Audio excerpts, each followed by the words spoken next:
Hello friends. நான் தான் உங்க கவி பேசுறேன். இந்த வீடியோவுல எத பத்தி பார்க்க போறோம் அப்டின்னா, ராகு கேது பெயர்ச்சி 2025 ராகு கேது பெயர்ச்சி. மீன ராசி, மீன லக்னத்துல பிறந்தவங்களுக்கு என்ன மாதிரி பலன்கள தரப்போகுது அப்டின்றத தான் இந்த வீடியோவுல முழுமையா பார்க்க போறோம். இப்ப மீனத்த பொறுத்தவரைக்கும் ராகு கேது என்ன மாதிரி பலன்கள கொடுக்கப் போகுது அப்டின்னா, ரொம்ப நல்ல பலன்களையே தரப்போகுது. காரணம் ஏன் அப்டின்னா, ராகு இருக்கக்கூடிய பாகம் 12ஆம் இடம். அதாவது விரய பாகத்துக்கு வந்துவிட்டார். விரய பாகத்துல ராகு பகவான் நிறைய விரயத்த கொடுப்பாரா அப்டின்னா, நீங்க பயப்படவே வேண்டாம். விரயத்த கொடுக்கவே மாட்டார்.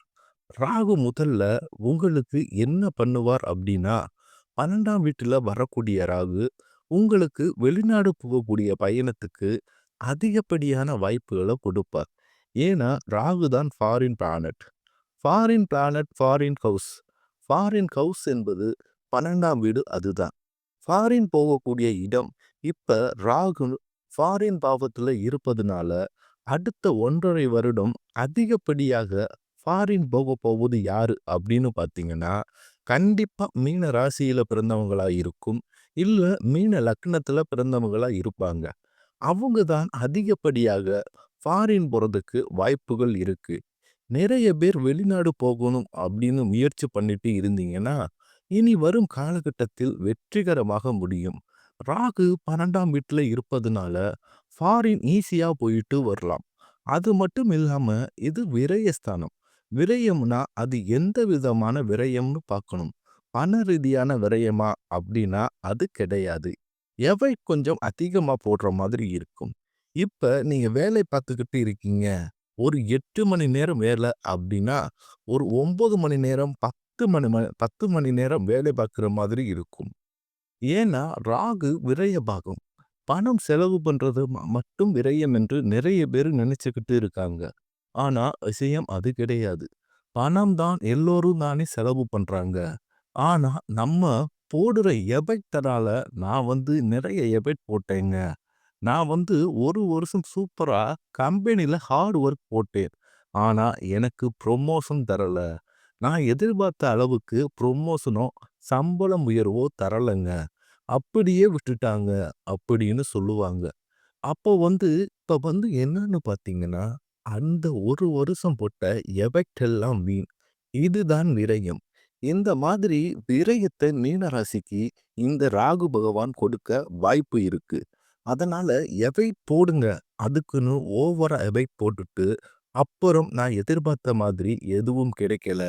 அப்படின்னு புலம்புறதுனால எதுவும் கிடையாது. ஏன்னா, இந்த ராகு ஏதோ ஒரு விதத்துல உங்ககிட்ட இருந்து எஃபெக்ட்ட வாங்க தான் செய்யும். அதனால வேலையும் நீங்க வழக்கமா பார்க்கிறத விட அதிகமா, அதாவது இன்னும் கொஞ்சம் நேரம் எக்ஸ்ட்ராவா பார்க்கிறதுக்கும் வாய்ப்பு இருக்கு. இந்த மாதிரியான விஷயங்கள் தான் ராகு கொடுக்கும். 12ஆம் வீட்ல வரக்கூடிய ராகு சில பேருக்கு தூக்கமின்மையை கொடுக்க வாய்ப்பு இருக்கு. நைட்ல ஒழுங்கா தூக்கம் வரலங்க. ஸ்லீப்பிங் டிஸ்டர்பன்ஸா இருக்கு. அப்படின்றதுக்கும் வாய்ப்பு இருக்கு. ஸோ, இந்த மாதிரியான விஷயம் எல்லாம் இந்த 12ஆம் வீட்டுல வரக்கூடிய ராகு பகவான் மீனத்துக்கு செய்வார். ஏன்னா, மீனத்த பொறுத்தவரைக்கும் 12ஆம் வீட்டோட அதிபதியே ராகு தான். அதாவது என்னன்னா, 12ஆம் வீட்டு அதிபதி எல்லாத்துக்கும் சனின்னு சொல்லுவாங்க. கும்பத்துக்கு அதிபதி சனின்னு சொல்லுவாங்க. ஆனா, விஷயம் என்னன்னா, கும்பத்தோட அதிபதி சனி மட்டும் இல்ல, ராகுவும் சேர்ந்து தான். அதாவது சனிக்கு 2 வீடுகள் இருக்கு. 1 மகரம், 2வது கும்பம். ஆனா, இது 2க்குமே வித்தியாசம் இருக்கு. என்னன்னா, மகரத்துக்கு அதிபதி சனி. 100% மகரத்தோட கண்ட்ரோல் அவருகிட்ட தான் இருக்கு. ஆனா, கும்பராசி கண்ட்ரோல் 100% சனிக்கிட்ட இருக்கா அப்டின்னா கிடையாது. கும்பத்த பொறுத்தவரைக்கும் 50% சனி பகவான் என்றால், மீத 50% ராகு பகவான். இந்த சனி, ராகு 2த்தோட வீடு தான் கும்பம். இப்ப மீனத்துக்கு விரயஸ்தானத்துல ராகு போறதுனால 2 விஷயங்கள் நடக்கும். அதிகமா விரயத்த கொடுப்பாரு. விரயம்னா இந்த மாதிரி எஃபெக்ட்ட அதிகமா போடுற மாதிரி வரும். ஃபாரினும் கூட்டிட்டு போவாரு. இந்த மாதிரி விஷயங்கள் எல்லாமே நடக்கும். அப்ப கேது என்ன பண்ணுவாரு?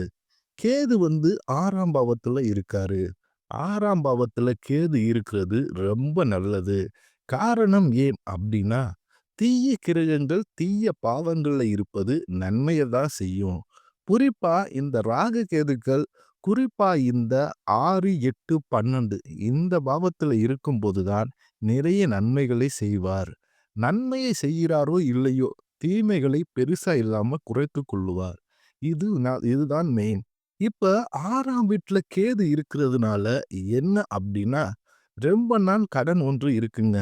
அந்த கடன் எல்லாம் அடைவதற்கு அதிகப்படியான வாய்ப்புகள் உண்டு. கேது என்ன விஷயம்னு பார்த்தீங்கன்னா, கடன குறிக்கக்கூடிய கிரகம். அவரே கடன் பாவத்துல வர்றதுனால, அவருடைய கடனையே அவரே அடைச்சுக்கிருவாரு. இதுதான் விஷயம். கடன் ரொம்ப தலைக்கு மேல இருக்குங்க அப்படின்னு சொல்லிட்டு இருக்கிற மீன ராசிக்கெல்லாம் அடுத்த 1 1/2 வருடம் கடன் அடைவதற்கு அதிகப்படியான வாய்ப்புகள் உண்டு. அது மட்டும் இல்லாம, வழக்க குறிக்கக்கூடிய கிரகமும் கேதுதான். வழக்கு குறிக்கக்கூடிய பாவமும் அந்த 6ஆம் வீடு. அப்ப 6ஆம் வீட்ல கேது 1 1/2 வருஷம் இருக்க போறதுனால, நீண்ட வருஷம் ஏதோ வழக்கு போய்க்கிட்டு இருக்கு. ஏதோ குடும்ப சொத்து விவகாரம் போய்க்கிட்டு இருக்கு. ஏதோ பங்காளிங்க கேஸ் போட்டுட்டானுங்க. கேஸ் அப்படி இப்படின்னு சொல்லிட்டு இருக்கிற விஷயங்கள் இந்த காலகட்டம் உங்களுக்கு சாதகமாக முடிகிறதுக்கு அதிகப்படியான வாய்ப்புகள் உண்டு. அதேபோல் ரொம்ப நாளா உடம்பு முடியலங்க. நானும் நிறைய டாக்டர பார்த்துட்டேன். ஒவ்வொரு டாக்டரும் ஒவ்வொன்னா சொல்றாங்க. என்ன பிரச்சனைன்னே கண்டுபிடிக்க முடியல. பெரிய பெரிய டாக்டரு, பெரிய பெரிய ஹாஸ்பிட்டல் எல்லாம் போய் பார்த்தாச்சுங்க. ஆனா, எதுவுமே கண்டுபிடிக்க முடியலங்க. அப்படின்னு சொல்லிட்டு இருக்கிறவங்க கூட, அடுத்து 1 1/2 வருஷத்துல என்ன பிரச்சனை என்று கண்டுபிடித்து, சீக்கிரம் அதற்குண்டான ட்ரீட்மெண்ட்ட பண்ணுவீங்க. இது எல்லாமே 6ஆம் வீட்ல பாவத்துல இருக்கக்கூடிய கேது பகவான் செய்வார். இதுதான் மீனக்க பொறுத்தவரைக்கும் அடுத்த 1 1/2 வருஷத்துக்கு ராகு கேதுக்கள் கொடுக்கக்கூடிய பலன்கள் ஆகும். Thank you friends.